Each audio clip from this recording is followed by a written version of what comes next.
As the morning mist fades, the Hadzabe tribe steps deep into the wilderness once again. They do not hunt for sport. They hunt to live, armed only with bows, arrows, and instinct. These original bushmen rely on the land to feed their families. Today's mission: to find small animals hidden in the wild thickets of the jungle. A single hunt may mean the difference between hunger and survival. The Hadzabe read the jungle like a book. They see what others miss: footprints, broken grass, faint smells in the air. Every sign tells a story. Every moment matters. Tracking small animals like rabbits, squirrels, and wild birds requires patience and wisdom. This is where instinct meets generations of knowledge.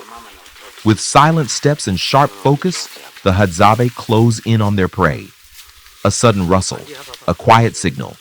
An arrow flies, swift, precise, and the jungle holds its breath. One shot, one success. A small animal is caught, enough to feed a child, enough to honor the land. Back at the camp, the Hadzabe prepare the catch with care. No spices, no pans, just fire, ash, and experience. Laughter rises as the meat cooks slowly. Children wait with hungry eyes. The meal is small, but it means everything.